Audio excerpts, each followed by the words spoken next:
예, 먼저 저희 부부가 하는 사역을 PPT로 잠시 좀 보여드리겠습니다.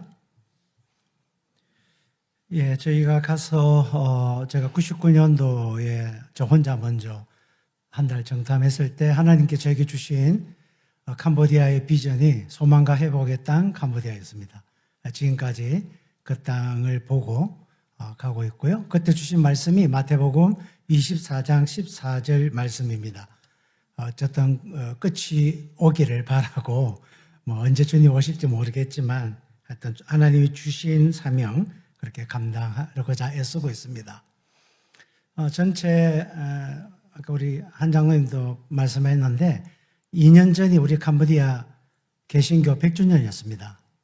우리나라하고 너무 많이 다르죠. 100주년이 지나갔는데 기독교가 공식으로는 0.65%입니다. 근데 또 다른 채널에 의하면 한 1% 된다 그러는데 어쨌든 96%가 이상 불교권에서 지금 놓여 있습니다. 예. 캄보디아 하면 여러 가지 제가 다 설명할 수는 없고 그 헌법에 보면 캄보디아 왕국 그래서 국가, 종교, 왕 이게 같습니다. 그래서 왕 자체가 신이죠. 그리고 잎은 군주 국가죠. 우리하고 좀 다르죠. 왕이 계시고 총리가 그러니까 일본하고 좀 비슷한 그런 국가 체제를 갖고 있고요. 불교는 국가의 종교입니다. 그래서 태어나자마자 자기가 입적을 하든 안 하든 그냥 불교인으로 태어나는 나라가 캄보디아입니다. 제가 2002년도에 파송받고 갔으니까 이제 올해 23년 차가 지금 지나가고 있네요. 제가 저희 부부가 하는 사역이 크게 한 4가지 정도 나눌 수 있습니다. 현지인, 우리 캄보디아인들을 대상으로 하는 교회, 현지 교회 개척 사역과 그리고 종족, 그러니까 캄보디아에서 한 10시간 차를 타고 거기서 제가 오토바이를 빌려서 타고 1시간 반 들어가는 지역에 나타나길 라오 푸안 종족이라고 그 안에 저희 교회가 하나 있습니다. 그리고 2017년부터 그러니까 한 텀을 지난 이후에 저하고 저희 아내에게 하나님께서 특별한 좀 사명을 주신 것 같아요. 그 사명은 다음 세대를 좀 살려야 된다. 근데 그게 처음부터 있었던 건 아니고요. 한 10년 사역을 해보니까 남는 게 없어요. 잘 키워놓으면 직장 가고 언어 잘 해서 영어 좀 가르쳐 놓으면 국제단체에 다 직장을 가버려서 이건 아닌 것 같다. 그래서 저희 부부에게 하나님이 주신 꿈이 그러면 유치원부터 한번 키워서 우리말로 하면 좀 예수를 세뇌를 시키면 어떨까. 그러면 한 놈이라도 나오겠지. 이제 그런 간단한 마음을 갖고 시작한 것이 은혜기도 국제학교입니다.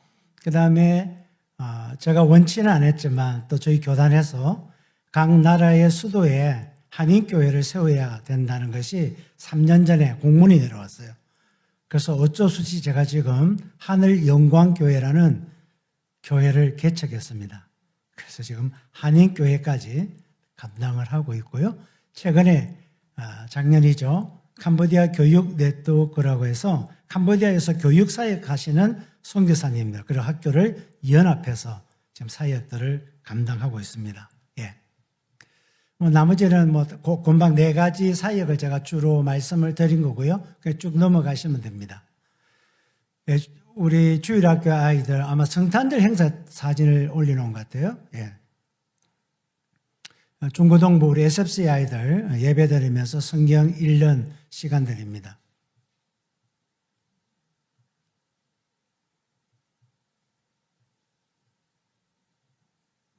캄보디아 우리 작년에 와보신 우리 단기팀들 아시겠지만 계속 넘겨주세요. 캄보디아 아이들이 피부는 조금 까맣지는 않고요. 연한 초콜릿색 예뻐요. 근데 눈이 굉장히 커요. 아이들이. 그래서 이렇게 보면 너무너무 예뻐요. 저는 아직 손자, 손녀가 없는데 아마 그 정도로 예쁠 것 같아요. 보면 그 아이들이 참 예쁩니다. 예.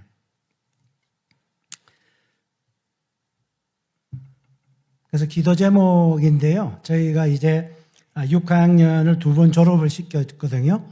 그래서 학부형들이 계속 저희들에게 요구하는 것은 중학교, 고등학교를 열어줬으면 좋겠다. 그래서 자기 아이들이 저희 학교에서 6년 또는 7년, 8년 교육을 받고 중학교를 보냈는데 도저히 이렇게 교육을 시킬 수는 없다라는 결론으로 저희들에게 계속 좀 열어주기를. 그래서 저희들이 한 몇 년 전부터 준비를 하고 있고 아마 내년쯤이면 학과목 전문 교사는 아마 저희 학교에서 다 졸업을 시켜서 나올 것 같아요.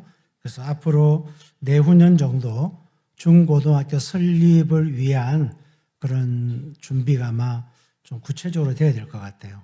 이 부분은 좀 기도가 필요합니다. 왜냐하면 지금 하드웨어가 준비 안 됐기 때문에 땅과 또 건물을 지어야 되거든요. 놀라지는 마시고요.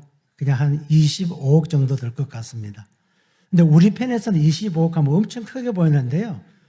주님의 시선은 껌값입니다.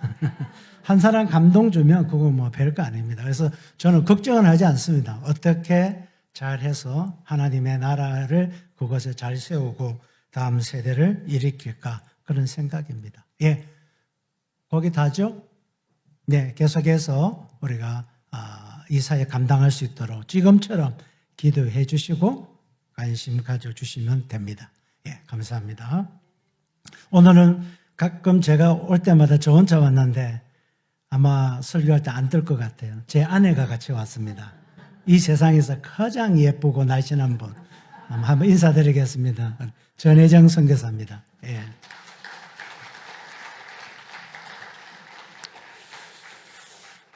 말씀 좀 보겠습니다. 그 하나님의 어떤 우선순위라면 우리가 다 알다시피 하나님의 백성들을 다 불러 모으는 것이죠. 그래서 이것이 이제 국내에서는 전도고 해외에서 나가서는 선교라는 이름으로 같은 뜻이지 않습니까?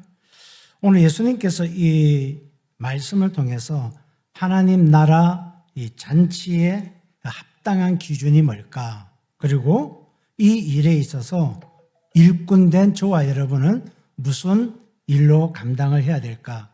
간단하게 그렇게 볼 수 있습니다. 이 큰 잔치 비유를 통해서 우리를 향한 하나님의 놀라운 사랑과 간절한 초대를 오늘 잠시 살펴보려고 합니다. 사실 이 비유는 아주 오래된 얘기 아니겠습니까? 말씀이 기록되기 전 예수님이 말씀이었으니까 최소한 2000년 전 얘기죠. 그리고 사건이고. 그러나 이 단순한 하나의 스토리, 이야기지만 지금 이 시대를 살아가는 우리에게도 여전히 유효하며 여전히 강력한 메시지를 던져준다. 저는 그렇게 믿습니다.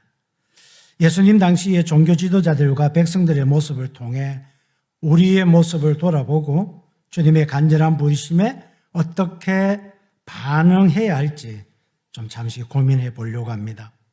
오늘 15절에 보면 한 사람이 하나님의 나라에서 떡을 먹는 자는 복되다라고 표현합니다.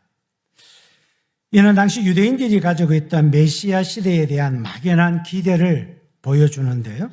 예수님은 곧 이어 잔치 비유를 통해서 실제 하나님의 초대에 대한 사람들의 반응이 얼마나 달랐는지 적나라하게 표현하고 있습니다. 한 주인이 큰 잔치를 베풀고 많은 사람을 초대했습니다. 그 잔치가 준비되자 종을 보내서 오소서 모든 것이 준비되었나이다 라고 했습니다.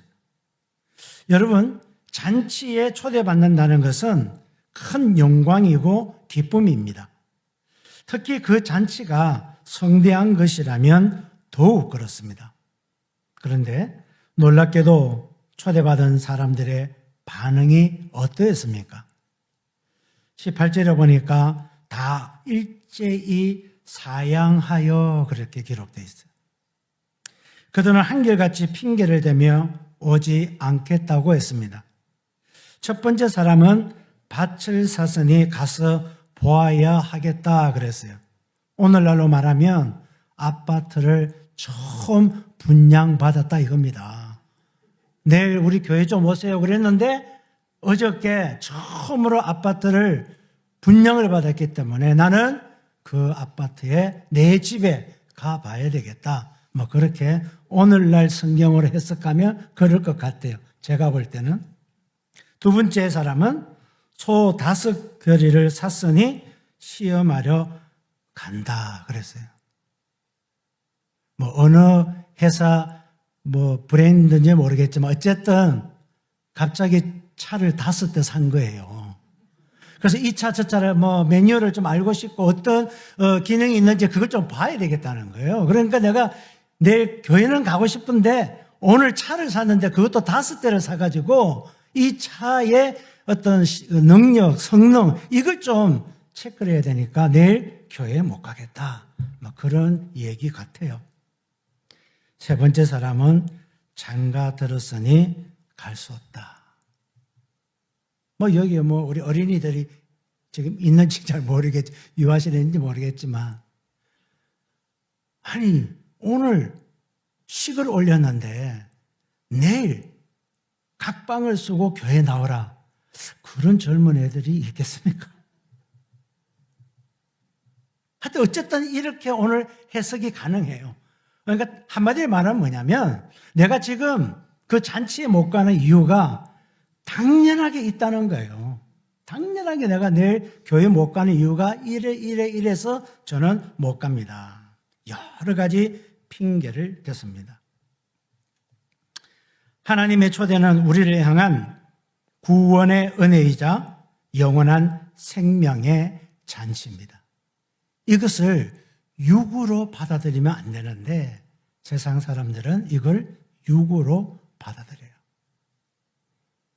우리는 종종 우리의 삶의 바쁨이나 어쩌면 경제적인 돈벌이 때문에 주일을 못 지키는 경우도 있고 세상 사람들은 더더욱 그러합니다. 핑계로 하나님의 부르심을 외면하고 있는 이 이웃. 보통 전도를 하다 보면 주로 듣는 얘기가 다음에 이런 말 많이 듣습니다. 사람은 관계가 있잖아요. 아무리 처음 보던 사람도 뭐 아주 악한 사람 아닌 이상은 우리가 전도지를 전달하거나 예수 믿으세요. 우리 가자동관에서 나왔습니다. 그러면 그냥 보통 예 알았습니다. 다음에요. 이런 표현을 많이 합니다. 왜냐하면 우리는 정문화가 밑바탕에 흐르는 민족들입니다. 그래서 아예 안 가요, 뭐 못 가요 이런 표현은 잘 안 합니다. 그래서 다음에 라는 이 다음이 어쩌면 그 사람에게 인생에 있어서는 예수 만날 기회를 놓칠 수도 있다는 거예요.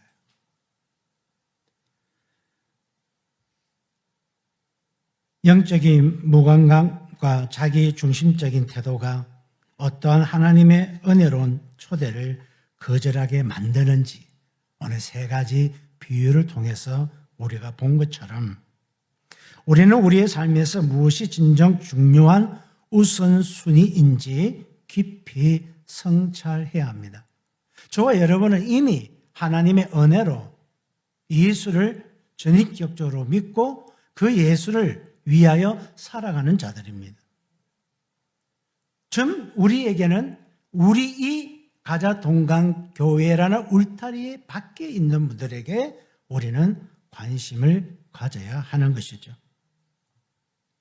오늘 21절에서 22절에 보면 초대받았던 자들의 무례한 거절에 주인이 진노하십니다. 그러나 주인의 진노는 잔치를 취소하는 것으로 이루어지지 않습니다. 아, 사람들이 많이 바쁘네. 아, 집도 사고 차도 사고 결혼도 하고 그러니까 이 잔치는 취소야. 하지마. 이렇게 하지 않았다는 거예요. 오히려 그 진노가 어쩌면 역전을 만드는 그래? 그러면 이 잔치를 위해서 내가 이 바깥 사람들을 더 모아야지라고 하는 그런 도전을 줬다고 저는 봅니다. 21절입니다. 종들이 돌아와 이 일을 주인에게 고하니 주인이 노하여 그 종에게 이르되 빨리 시내의 거리와 골목으로 나가서 가난한 자들과 몸 불편한 자들과 맹인들과 저는 자들을 데려오라 하시니라. 주인은 초대한 사람들이 오지 않아서 잔치상에 비는 것을 원치 않았습니다. 그 잔치가 반드시 많은 사람들이 채워지기를 원했습니다. 그래서 종들에게 시내의 거리와 골목으로 나가라고 명령합니다. 그리고 누구를 데려오라고 말씀했습니까? 가난한 자들, 몸 불편한 자들, 맹인들, 저는 자들이라고 했습니다.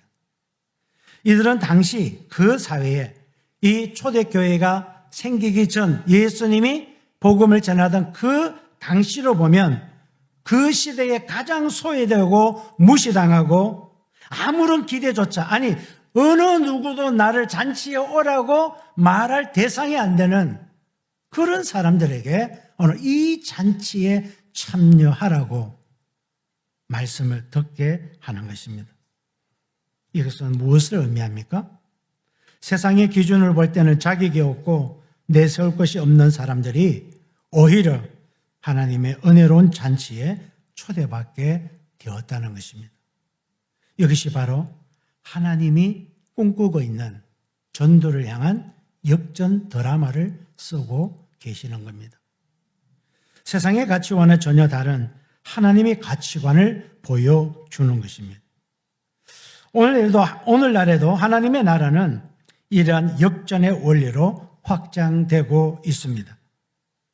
세상에서 성공하고 뛰어나고 정말 이름 석자를 내면 누구나 다 아는 그런 사람들만 부르시는 것이 아니라 저와 여러분 같이 실패 많이 하고 소외되고 자신의 죄를 깨닫고 하나님의 은혜가 절실히 필요한 자들이 주님의 음성에 귀 기울이고 그 초대에 응답하는 경우가 많다는 것입니다.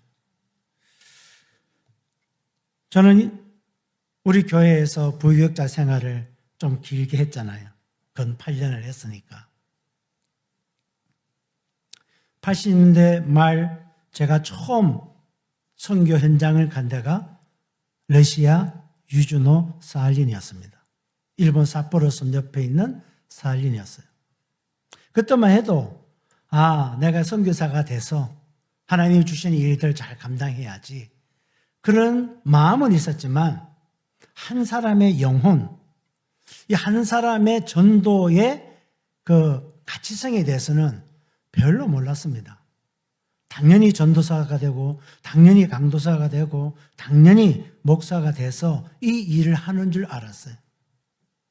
근데 80년 말 제 인생에 있어서 교육자로서의 저에게서는 엄청난 사건을 제가 경험하게 됩니다.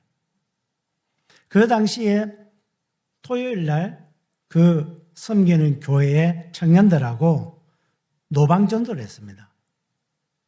주로 이제 어떤 것을 많이 갔냐면 병원에 가서 미리 고려인이면서 그러니까 러시아 말이 준비되어 있는 고려인, 그러니까 한국말도 되는 거죠. 그러니까 저는 그때 러시아 말이 준비되지 않는 상태에서 지금 정탐하러 들어갔기 때문에 제가 가서 복음을 전하면 그 여자 전도사님이 러시아 말로 이렇게 통역을 해주는 거예요.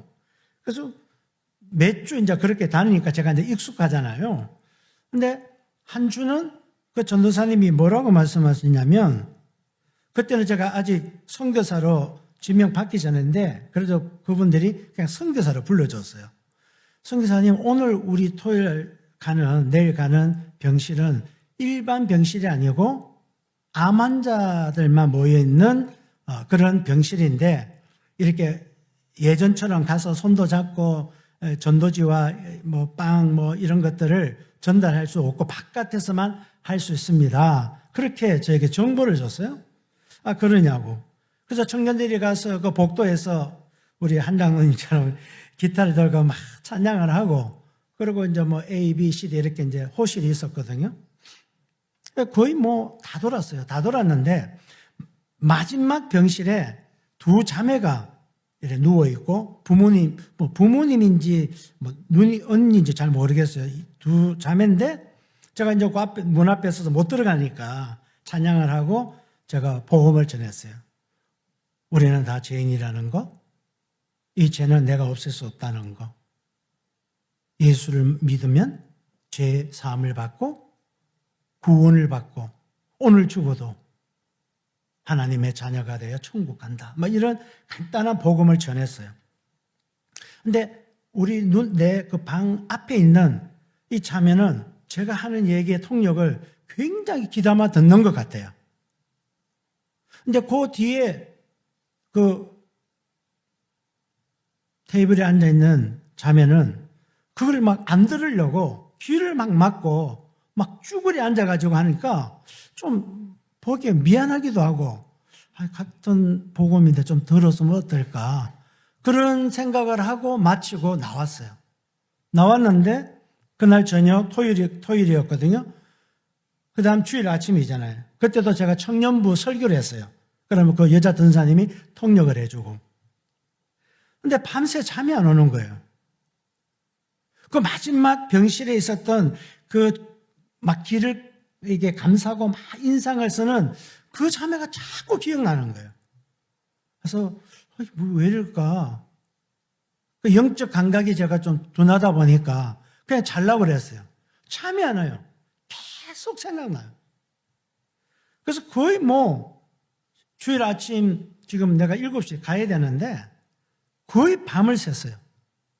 그리고는 교회를 가서 예배를 드리고 점심 먹는 시간에 제가 그 전사님 물어봤어요. 어제 우리 그 특수병동과 안병동 같은 그 마지막에 있는 그 두 자매, 그걸 보고 왔는데 내가 잠을 못 잤다고. 그랬더니, 아니, 성기사님, 나도 어저께 밤 한 잠 못 잤다 그러는 거예요. 이게 웬일이야? 그래서 제가 느낌이 좀 온 게 있었어요. 그래서 선사님, 그럼 오후에 우리가 저녁 7시 예배 드릴 지금까지 시간이 있으니까 혹시 그 병실 가볼 수 있냐고. 그러니까 일반적으로는 문을 안 열어준대요. 몇 달 전부터 얘기도 하고 몇 주에 어떻게 하고 막 이렇게 얘기했는데, 어쨌든 한번 가보자. 내가 너무 좀 답답하고 좀 이렇게 막 눌림이 있다. 그래서 어떻게 해가지고 그 경찰 높은 분을 좀 아는 분이 계셨어요. 그래서 어쨌든 해서 그 병실에 갔는데 병실이 비어 있어요. 그래서 내가 여자 전사님한테 이 암 환자들 다 어디 갔냐고. 자기도 잘 모르겠다고. 그래서 그 병실에 담당하는 그 간호사에게 가서 자기가 물어보겠다고. 가서 물어보고 왔는데 제가 그 자리에서 털썩 주저앉은 거예요. 그 앞에 말씀을 잘 듣던 그 여자 청년은 건 11시에서 12시 사이에 소천을 했고, 그 길을 막 닫고 막 움츠리고 안 들려고 했다는 그 다음날 새벽 4시에 소천했다는 거예요. 제가 그 소식을 듣고 거의 큰 망치로 한 방 맞은 것 같은, 그 한 1분이라도 더 그에게, 그 안에 있는 그 자매에게, 이 생명의 복음을 내가 전했어야 되는데, 그냥 들었겠지. 나는 그냥 의무감으로 복음을 전했으니까 내 할 일은 다 했지. 그 영혼에 대해서는 저는 알 수는 없어요. 그러나 믿기로는 그 앞에 앉았던 자매는 아마 그 시간에 내가 전했던 예수를 받아들으실 것이다. 나는 그렇게 믿어지는 거예요. 근데 문제는 그 안에 있던 이 복음을 듣지 않으려고 했던 그 자매가 어떻게 됐을까? 생각할수록 억울한 거예요. 하나님이 나에게 기회를 줬는데 내가 그냥 교육자라고, 나는 이제 선교 공부하러 왔으니까 다음에 또 전하면 되겠지 라는 이런 아니란 생각 때문에 그 한 영혼을 하나님이 나에게 붙였는데 내가 제대로 케어하지 못했다는 이 죄책감 때문에 많이 힘들었습니다. 그 이후로 저는 지금 제가 캄보디아에서 사역하지만 그런 기회가 오면 듣든 아니 듣든 말씀에 의하여 이 말씀을 정확하게 전하는 습관이 생겼습니다. 왜냐하면 그 밤에 그 영혼을 나는 책임질 수가 없기 때문에 그래요. 그 한 영혼을 향한 하나님의 놀라운 일들을 우리에게도 지금도 하나님은 우리 손에 붙여 주십니다. 우리 가자동원 교회가 이 지역에 하나님이 교회를 세운 이유가 무엇일까요? 이 좋은 환경 속에, 이 좋은 의자에 우리끼리만 이렇게 예배드리고 우리끼리만 이렇게 예배 노래하라고 이 좋은 장소를 허락하지는 않았지 않겠습니까? 여러분은 어떻게 생각하십니까? 나는 예수 믿은 지 2년, 20년, 30년, 40년, 50년 됐으니까 내만 잘 믿으면 되겠지라고 하는 그런 아니란 생각하고 계시지 않습니까? 예수님은 한 번 전했다고 해서 그 사람들 나 바쁘네, 집도 사고 차도 사고 장가도 가고 시집도 갔으니까 야 그럼 포기하자, 그러지 않았다는 거예요. 예수님은 나가서 우리가 생각할 때는 소외된 자들을 다 불러오라는 거예요. 왜? 이 잔치에는 많은 사람들이 차야 잔치가 빛난다는 거예요. 우리 가자동강교회가 우리에게 주신 사명이 있단 말이에요. 여러분이 이 자리에 앉아서 우리끼리만 예배드린다면 이 넓은 공간이 왜 필요하겠습니까? 전도할 때는요, 대가 지불을 하셔야 돼요. 가끔 제가 이렇게 한국에 나오면 이래저래 아는 분들이 어쨌든 차를 연결해 주세요. 그래서 주로 준비된 차를 가지고 이렇게 다니는데 어떤 경우에는 차를 가지고 그 교회를 찾아가기가 약간 시간이 불안하다 그러면 아예 지하철로 다녀요. 그게 가장 안전하고 편해요.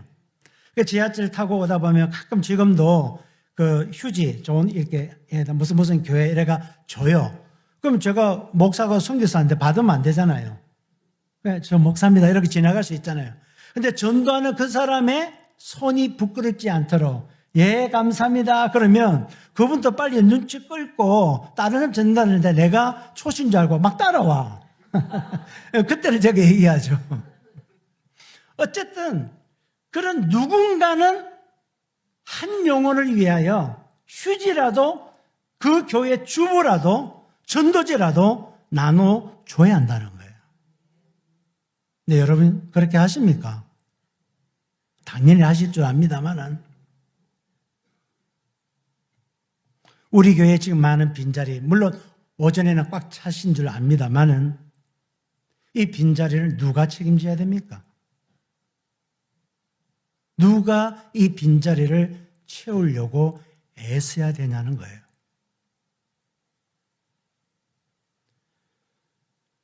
오늘 이 성경 구절에서 핵심은 강권하여 채우라는 거예요.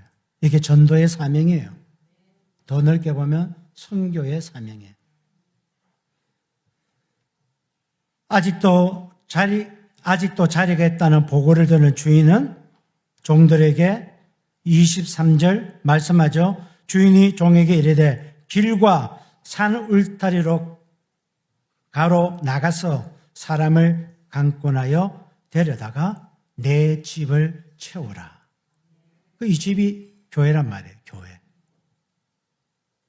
여기서 강권한다, 이 말은 우리 한국 단어니까 좀 뉘앙스가 다르지만 이 원래 언어의 단어의 해석은 뭐냐면 이 강권한다는 말이 나가서 간절히 설득하고 그런 뜻이에요.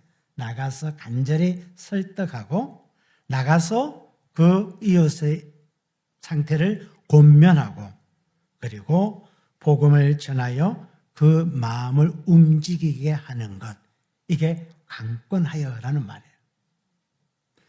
여러분은 전도를 위해서 길과 산 울타리를 경계를 넘어가 보셨다는 거예요.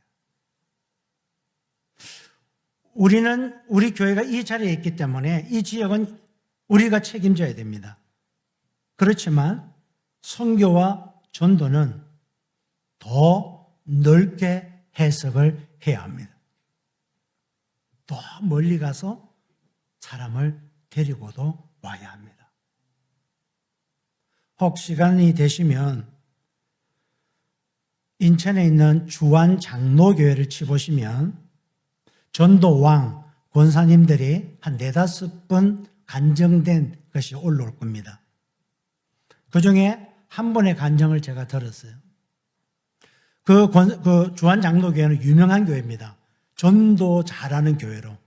그리고 권사님들이 보통 1년에 100명, 200명 막 그렇게 전도하는 교회입니다. 그 한 분의 간증을 들었는데 매주 등록을 시키는데 토요일 날 3명을 약속을 해놨는데 한 사람은 자기 남편이 돌아가셨어요. 토요일 날. 그러니까 당연히 못 오죠, 지금. 한 분은 저녁에 퇴근하다가 택시를 타고 왔는데 택시가 사고를 났어요. 그래서 중환자실에 가서 못 와요. 한 분은 한 달 후에 아기 낳는다고 했는데 토요일 날 밤에 아기가 먼저 나온 거예요. 그러니까 세 사람을 약속을 해놨는데 내일 주일 오기로 토요일 날 다 문제가 생긴 거예요. 우리 같으면 어떻게 해야 됩니까? 포기해야죠. 상황과 환경이 포기해도 주님 앞에 당당히 나올 수 있는 핑계거리가 있잖아요. 그런데 이 권사님이 기도한 거예요. 하나님, 내가 하나님 앞에 올 한 해 매주 한 사람 이상 등록하기를 약속했는데 하나님 이게 웬일이에요? 세 사람을 약속하고 내가 지금 1년 이상 6개월 이상 내가 공을 들여놨는데 이게 무슨 일이래? 하나님 앞에 막 따진 거예요. 왜? 권사님들이 막 경쟁해가지고 지금 전도왕 탈라고 막 그러는 거예요. 근데 아침 새벽 기도를 본인이 하고 오면서 하나님께 기도했는데 아이디어를 주시더래요. 무슨 아이디어냐? 인천인데 이분이 일부러 여의도까지 와가지고 택시를 탄 거예요. 9시 반쯤에. 그리고는 택시를 타고 이렇게 가는데 이 권사님이 택시 기사님에게 물어본 거예요. 인천에 가자니까 기사는 서울 택시가 인천 가면 따블인 가시죠. 돈을 많이 버는 거예요. 그러니까 자기는 너무 기분 좋은 거야. 룰루랄라 하고 가는데 하는 이 권사님 하시는 말씀이 기사어른 혹시 인천에서 한 2시간 아니면 또 서울로 오면 한 어느 정도 메타가 나오고 아니면 메타를 안 끊고 부르면 얼마 정도 합니까? 그러니까 이제 이 기사분이 이 뒤에 나이 드신 이 아줌마가 뭐 물정을 모르는 것 같다. 그래가지고 10만 원요. 이렇게 불러온 거예요. 10만 원. 그러니까 이 권사님이 그러면 2시간만 제가 택시를 빌렸는데 타지는 않을 겁니다. 그 대신 2시간을 저에게 허락해 주십시오. 그럼 제가 10만을 드리겠습니다. 그러니까 기사 생활 오래 해봐도 이런 일은 처음이네. 차를 안 달리는데 돈을 준다. 그 이상하잖아요. 그래서 10시 50분부터 1시 50분까지 예배 드리는 장소에 모시고 온 거야. 주안 장로교회에. 그래서 하나님과의 약속을 어기지 않은 거예요. 그렇잖아요. 세 사람은 지금 여러 가지 사정으로 못 오게 됐는데 그 기사분을 지금 일부러 자기가 다른 데 가서 지금 인천으로 와서 기사가 가만히 생각해 보니까 이거 이런 좋은 일 있나? 일도 안 하고 돈을 버니까 그럽시다 하고 주안 장로교회에 예배를 드리는 거예요. 예배 드리면서 이분이 어릴 때 교회를 다닌 분이라. 그러니까 교회가 전혀 생소하진 않는데 먹고 사는 것이 급하고 또 여러 가지 삶의 우선순위가 바뀌다 보니까 그렇게 결혼하고 살면서 예수를 믿었지만 교회를 생활하지 않은 것이 30년이 지난 분이에요. 그런데 그날따라 목사님이 그렇게 간절히 기도하는데 그것이 자기 가슴을 눌리면서 회개가 터지고 예수를 전인격으로 다시 받아들이고 예수 믿고 하나님의 자녀가 돼서 결국 안수 집사까지 됐다는 거예요. 또 다음 주 우리 주차장에 또 개인 택시 확 와 있을라.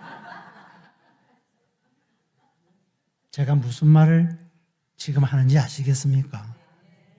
전도는 내 시간, 내 물질, 투자의 결과물입니다. 어느 누가 우리가 나가서 예수 믿어서 예, 다음 주도 팔아갈게요. 그런 사람이 없어요. 뜸을 많이 들여야 밥맛이 좋듯이 우리도 이 주변 아니면 이 주변을 벗어난 지역에 내가 전도할 대상을 향하여 지금부터 꾸준히 우리가 관심을 가져야 하는 것입니다. 여러분 지금 대상자들 다 있지 않습니까? 휴지 하나 줘가지고 그분들 감동받지 못합니다. 한우 좋은 고기 한 10만 원치 사가지고 포장 정말 제대로 해가지고 무릎 꿇고 한번 줘보세요. 나는 당신이 정말 예수 믿고 구원받고 하나님의 자녀로 행복한 삶을 살기 원하는데 그 행복을 누리기 전에 한우를 먹고 살 좀 찌라고 그렇게 한번 전달해 보세요. 휴지 100날 줘봐도 감동 없지만 한우 고기 10만 원치 딱 끊어서 주면 감동이 바로 옵니다. 먹여놓으면 딴소리 못합니다. 제가 지금 주부 봤거든요. 6월 20일 여러분 큰 잔치를 한다고 적혀 있는데 이게 누구 일입니까? 이게 담임 목사님의 일입니까? 이게 교육자들만 해야 될 일입니까? 아니죠. 우리 좀 연세 드시는 우리 어르신들은 저를 알지 않습니까? 청년 때부터 여기서 꼬맹이가 자랐어야 되는데 저도 배울 만큼 배운 사람인데 그 어렵고 힘든 고생길을 왜 가겠습니까? 저도 서울에서 어쨌든 목회 잘해보려고 노력하면 되지. 오늘 하나님께서 나가서 화끈하여 채우라는 그 말씀. 그냥 복음 전하고 그냥 교육자니까 그냥 전했던 그 복음이 한 영혼에 대해서 내가 책임을 못 주는 그 일에 대해서 저는 하나님 앞에 빚진 자였습니다. 그래서 하나님께서 나에게 아니면 제 아내에게 주어진 일이 있다면 나가서 제대로 전해야지. 좀 느리더라도 이 진리를 바로 가르쳐야지. 교회 사이즈가 크든 작든 한 영혼이라도 변화받아서 요셉 같은 친구가 나온다면, 다니엘 같은 친구가 나온다면 이 일에 나는 생명 걸 수 있겠다라고 확신을 한 거예요. 성도 여러분, 그냥 1년 행사로 이런 거 하는 건 아닙니다. 혹 아이고 우리 목사님이 또 우리 전도하라고 이런 거 만들었겠지가 아니고요. 하나님은 죽어가는 저 백성들에게 어쨌든 나가서 채우라고 했기 때문에, 내 집을 채우라 했기 때문에 우리는 수단과 방법을 가리지 않고 이 자리에 새신자들을 채워야 하는 것입니다. 어떤 것이 하나님이 기뻐하시겠습니까? 야, 오늘도 선교사가 왔는데 또 좀 복받으라는 소리는 안 하고 괜히 막 사람 미안하게 막 가슴 두드리네, 가슴 끌래, 그렇게 생각하십니까? 나는 전도 몇 번 해봤는데 내 주변에는 전도 대상자가 없어요. 그런 분 계십니까? 정말 그 대상을 위하여 여러분이 울고 불고 기도하고 이 권사님처럼 내 시간 내 물질 들여서 그 영혼이 다시 한번 오래 방해했던 그 사람을 다시 새 생명으로 끌어들인다면 이거 우리 한번 해볼 만한 일 아닙니까? 누구의 강요 때문에 하는 것이 아니라 하나님이 기뻐하시고 우리 주님이 기뻐하는 이 일에 내가 주인공이 되어야 되지 않겠습니까? 아유, 우리 성교사님, 우리 몰라서 그랬지. 우리 거의 재정 없어요. 우리 돈 없어요. 여러분, 오병이어를 아시지요? 아이 손에 들려있는 그 오병이어, 빵 5개, 물고기 2마리. 그 아이가 쥐고 있으면 그냥 그 빵, 그 고기예요. 그렇지만 이 빵 5개와 물고기 2마리를 주님의 손에 올려드리면 5,000명을 먹이고도 남는 역사를 경험하게 될 것입니다. 없다고 일을 안 하는 건 아닙니다, 여러분. 돈이 있기 때문에 전도하는 것도 아닙니다, 여러분. 전도는 사랑이에요. 여러분, 사랑하면 무슨 수를 쓰더라도 그 사랑을 이루기 위하여 애를 씁니다.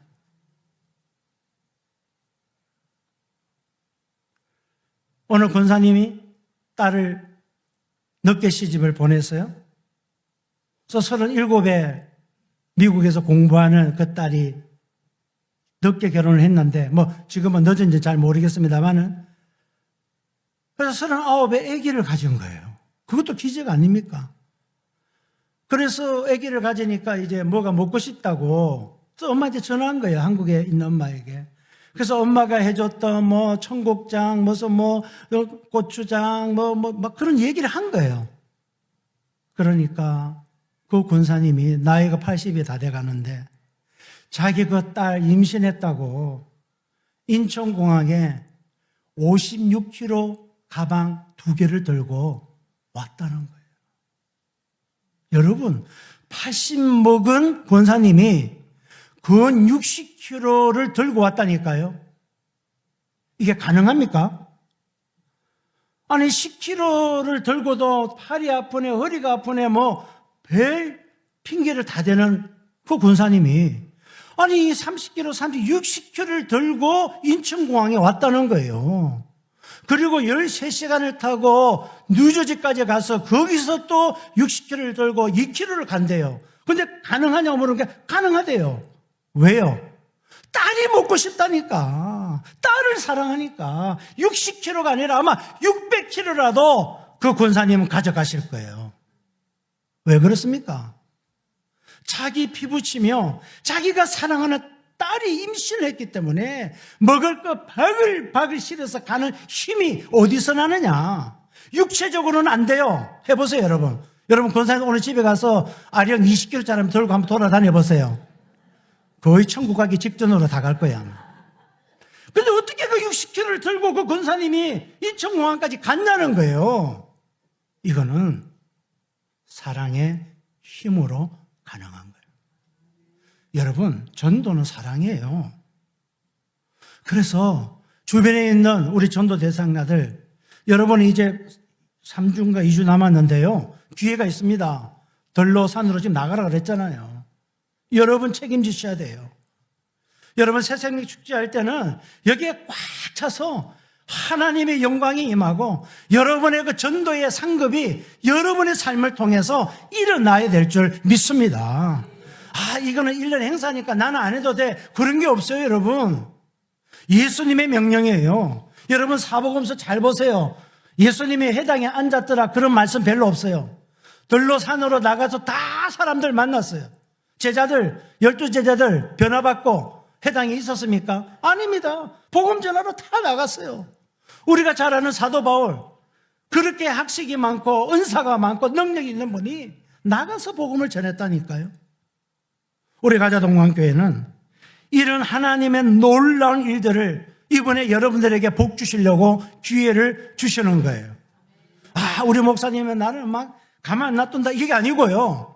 여러분의 목사님이 기도하면서 우리 성도가 어떻게 하면 복 받을까?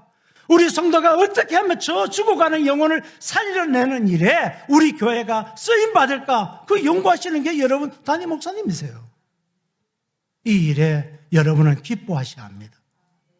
오늘 이 말씀처럼 주님의 간절한 초대 앞에 나는 예수 잘 믿으니까 됐다가 아니라 내가 만난 예수, 나도 다른 사람에게 증거하고 저 사람도 나처럼 행복한 삶을 살았으면 좋겠다.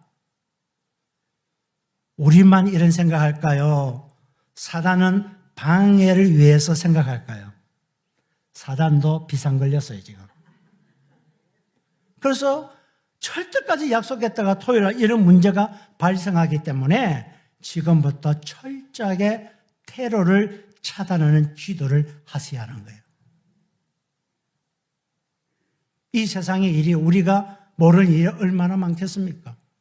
다 준비돼서 나올러 가다가 계단 마지막 하나 놔두고 빼딱구두가 걸려서 넘어지는 경우도 있는데 그걸 누가 알겠냐는 거예요.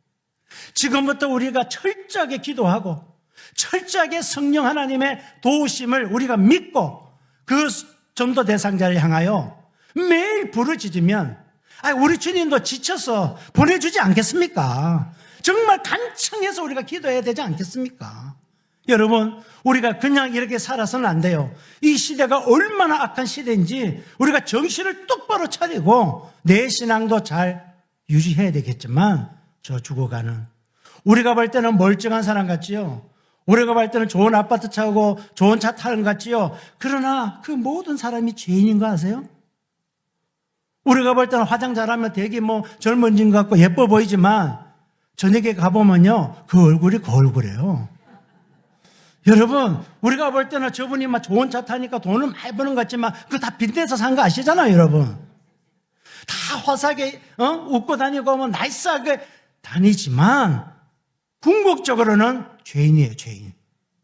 이 죄인을 의인으로 만드는 것은 예수를 만나야 하는 거예요. 그 중매 역할을 누가 하는 거예요? 저와 여러분이 하는 거예요. 이것을 신학적으로 말하면 사명받은 자 그러는 거예요. 저와 여러분은 다 사명을 받은 자들이에요. 전도는 누구만의 특별한 사람이 하는 게 아니고요, 예수 믿은 자는 모두가 하는 것이 전도예요. 우리 교회가 혹 다음에 제가 또 올 때 목사님 우리 교회 1부, 2부, 3부, 4부 막 주차될 데가 없어서 주차장도 샀습니다, 이런 소리를 좀 듣고 싶어요. 언제까지? 주님 오시기 전까지. 우리 교회 역사가 있잖아요. 저는 우리 교회 짧은 역사지만 참 그런 시기에 제가 있었잖아요. 우리 교회를 향한 하나님의 놀라운 계획들, 여러분의 복 주시려고 하는 하나님의 놀라운 일들, 저는 다 압니다. 하나님께서는 우리 가자동왕교회 성도님 한 분 한 분, 우리 직분자들 한 분 한 분 복 주시기를 원하십니다. 그러려면 복 받을 짓을 해야 돼요. 그 복 받는 짓이 전도예요. 죽어가는 영혼을 살려내고. 그냥 한 번만 데리고 오면 돼요. 그 다음은 누가 책임집니까? 하나님도 책임지지만 교육자들이 책임지는 거예요. 물어보세요. 내가 다 데리고 왔는데 2달 후에 안 오면 그거는 이제 교육자들 책임인 거예요. 그래서 교육자들도 바짝 긴장하셔야 돼요. 너무 많이 데리고 오면 나 좀 부담스러운데 막 이럴 정도로 우리 장로님들도 정말 긴장하셔야 돼요. 우리 가자동왕교회가 어떤 핑계도 통하지 않는 오늘 24절에 굉장히 엄한 경고를 하십니다. 내가 너희에게 말하노니 전에 청하였던 그 사람들은 하나도 내 잔치를 맛보지 못하리라. 아주 무슨 말이에요?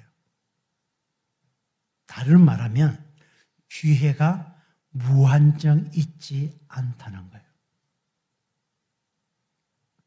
하나님의 초대를 거절한 자들에게는 다시 기회가 주어지지 않을 수 있다는 무서운 경고도 함께 이 말씀 안에 있다는 것 기억하셔야 돼요. 지금이 바로 주님의 초대에 응답할 때입니다. 사랑하는 성도 여러분, 오늘 우리는 하나님의 잔치에 초대를 받았습니다. 정말 하나님의 은혜로 저와 여러분은 선택받았고 구원받았습니다.